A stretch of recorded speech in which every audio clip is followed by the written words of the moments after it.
अस्सलाम वालेकुम जी, मैं हूं हुसैन लियाकत। आप देख रहे हैं हमारा यूट्यूब चैनल। आज हम बात करेंगे मोहम्मद आमिर के हवाले से, और मोहम्मद आमिर के हवाले से एक बड़ी हौसला अफजा खबर है जो कि उनके फैंस सुनकर खुश ज़रूर होंगे, क्योंकि मोहम्मद आमिर के फैंस काफ़ी ज़्यादा परेशान थे।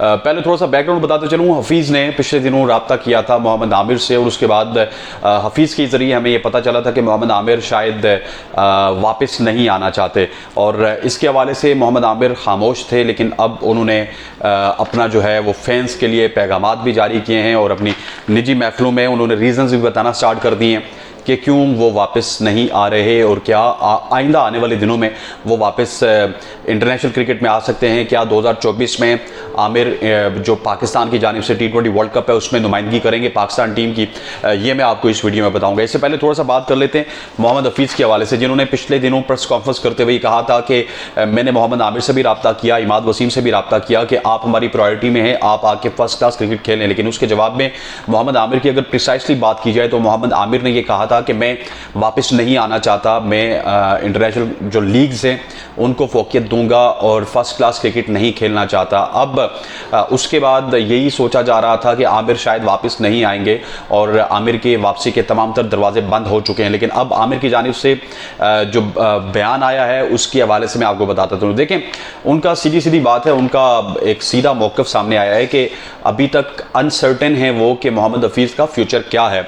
आपको पता है कि ज़का अशरफ साहब एंड कंपनी फैब में इनकी एक्सटेंशन ख़त्म हो रही है। फैब के बाद अगर नया कुछ चेयरमैन आता है, नई गवर्नमेंट आती है, तो उसके बाद ज़का अशरफ साहब का अपना फ्यूचर किसी को मालूम नहीं है। उसके बाद मोहम्मद हफीज़ का क्या फ्यूचर होगा किसी को मालूम नहीं है। सईद अजमल का क्या फ्यूचर होगा किसी को मालूम नहीं है। उमर गुल का क्या फ्यूचर होगा किसी को मालूम नहीं है। तो आमिर ये कहते हैं कि अगर लेट सपोज में इनके कहने पर अभी उन्होंने T10 लीग खेल रहे हैं, T10 लीग छोड़ दूँ, उसके बाद 2-3 और लीग्स हैं, ILT है, सिंध प्रीमियर लीग में तो शायद वो खेल रहे हैं, लेकिन जो Lanka premier league, Sri Lanka premier league है उसमें उन्होंने खेलना है, फिर बांग्लादेश प्रीमियर लीग में खेलना है, एक बिग बैश वो नहीं खेल रहे।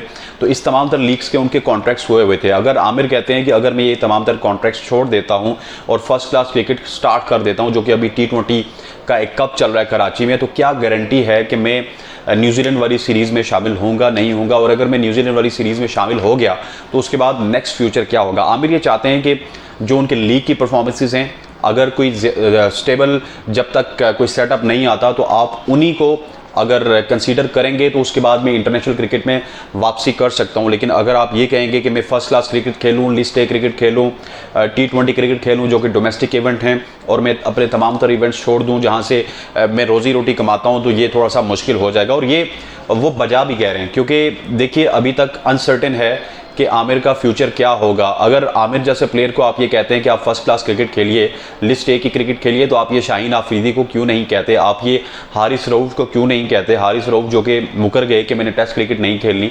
उन्होंने तो बरमला इजहार किया और उसके बाद अभी वो NOC के लिए रो रहे हैं। इसी तरह मोहम्मद आमिर कह रहे हैं कि मैंने 2007-8 में क्रिकेट स्टार्ट की थी, 2009 के वर्ल्ड कप के वो चैंपियन है, 2017 की चैंपियंस ट्रॉफी उन्होंने पाकिस्तान की जानिब से खेली, फिर जितवाई। तो वो कहते हैं कि मुझे अब फर्स्ट क्लास क्रिकेट खेलने की क्या ज़रूरत है।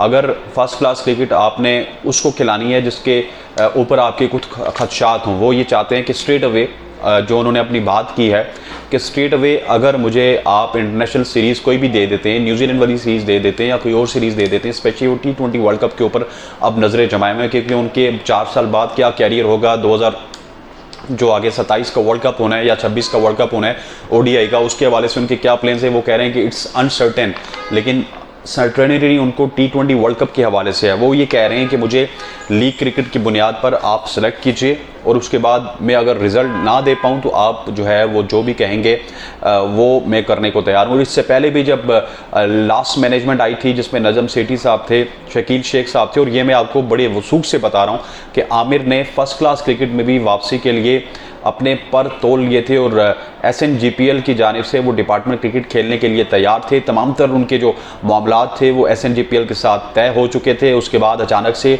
नजम सेठी साहब के जाने की वजह से, शकील शेख साहब के जाने की वजह से आमिर ने ये फैसला किया कि वो एक स्टेप वापस पीछे आएंगे। और अभी जो रब्ता हुआ है, देखें एक और बात उन्होंने कही कि हफीज़ का जो पॉइंट ऑफ व्यू है आमिर के हवाले से, वो सबको पता है। वो कहते हैं जी कि ठीक है, उन्होंने बड़ा अच्छा काम किया मेरे से रब्ता करके, लेकिन उनका जो पॉइंट ऑफ व्यू है मेरे हवाले से वो सबको पता है। अगर वो चीफ सेलेक्टर बरकरार भी रहते हैं और एक लंबे अरसे तक रहते हैं तो इसकी क्या गारंटी है कि वो मुझे कंसीडर करेंगे या नहीं करेंगे। तो बहुत ज़्यादा अनसर्टेनिटीज़ थी और उनका कहना ये है कि अगर सेटअप को बदलाया गया, अगर कोई सेटअप नया आ जाए, कोई ऐसा सेटअप आ जाए जिसमें मुझे ये सर्टेन हो कि इस सेटअप को 3 साल चलना है, फिर चीफ सेलेक्टर आने हैं, नए कोई चीफ सेलेक्टर आएँ, तो उसके बाद वो ये फैसला करेंगे कि उन्होंने वापस आना है या नहीं आना। और उनका एक और ये भी कहना है कि आप देखिए कि नसीम शाह की इंजरी के बाद आप अगर ज़मान खान को लेके गए थे वर्ल्ड कप में तो आप मुझे भी लेके जा सकते थे। मैं एक टीवी चैनल में बैठ के कमेंट्री से बेहतर था कि मैं पाकिस्तान को जाके वहाँ पे रिप्रेजेंट करता। और डेफिनेटली ये मेरा भी मानना है और बहुत सारे लोगों का मानना है कि अगर आमिर वहाँ पे होते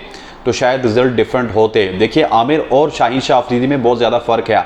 शाहीन शाह अफरीदी को सिर्फ एक ही डिलीवरी आती है जो कि एक इन स्विंगर है, वो भी उनकी जो पेस थी वो कम हो चुकी है। 140 45 के और 40 के पेस से वो बॉल करवाते थे, अब वो 130 35 के पेस से बॉल करवाते हैं। एक ही बॉल अब तक आपके पास होगी तो आप कब तक बचेंगे। लेकिन कंपैरेटिवली अगर देखा जाए तो इतना ज़्यादा आमिर का पेस कम नहीं हुआ। हमने लास्ट PSL में भी देखा था, अभी T10 में भी हम देख रहे हैं कि आमिर 135 36 37 की गेंदें करवा रहे हैं। और साथ में आमिर थोड़ा सा अनसर्टेनिटी क्रिएट करते हैं, बल्लेबाज के माइंड के साथ खेलते हैं। वो इन स्विंगर भी करवाते हैं, वो आउट स्विंगर भी करवाते हैं, वो स्लोअर वन भी करवा सकते हैं, वो जो है वो डिपर भी करवाते हैं। और फिर सबसे बड़ी बात, ये क्वालिटी पाकिस्तान की इस करंट लॉट में सिर्फ नसीम शाह के पास थी कि जो नया बॉल भी करवाना जानते थे। ODI क्रिकेट की अगर बात कर लीजिए तो पुराना बॉल भी करवाना जानते थे। लेकिन बहुत सारे लोग अभी नसीम शाह के हवाले से भी सोच रहे हैं कि वो T20 के अच्छे बॉलर हैं या नहीं हैं। जो लास्ट उन्होंने PSL खेली वो बड़ी ख़राब थी कोयटा ग्लैडिएटर्स की जानिब से, और वो बिल्कुल ये साबित करती है कि वो शायद T20 के इतने अच्छे बॉलर नहीं हैं जितने कि वो रेड बॉल क्रिकेट के हैं या फिर ODI क्रिकेट के हैं। और तो आमिर के हवाले से मैंने आपको बताना था कि वो वाहिद बॉलर हैं जो टेस्ट तो चले उन्होंने छोड़ दिया, टेस्ट उनकी प्रायोरिटी में नहीं था। ODI क्रिकेट की अगर बात कर लीजिए या T20 क्रिकेट की बात कर लीजिए, वो नई गेंद से भी बॉल करवाना जानते हैं और वो पुरानी गेंद से भी बॉल करवाना जानते हैं। आमिर को अगर विकेट्स कम मिलती हैं तो आपने देखा होगा नसीम शाह को भी विकेट्स कम मिलती थी। ODI क्रिकेट की अब अगर बात करें, एशिया कप की अगर बात करें, उनको विकेट्स कम मिलती थी। विकेट्स दूसरे एंड पे कभी शाहीन शाह अफरीदी को मिल जाती थी, कभी हारिस रऊफ को मिल जाती थी।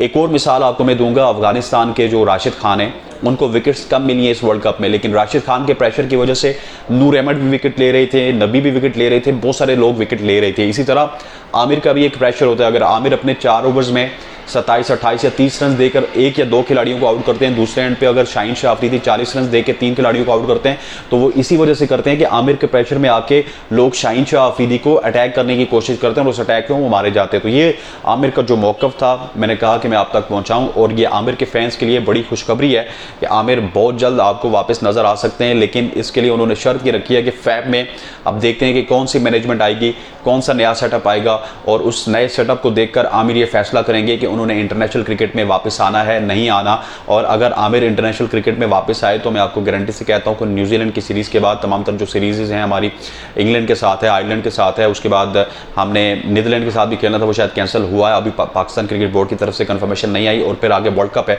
तो वर्ल्ड कप में भी आपको आमिर नजर आ सकते हैं। That's all from my side. उम्मीद करता हूँ कि आज आपको हमारी ये वीडियो पसंद आई होगी।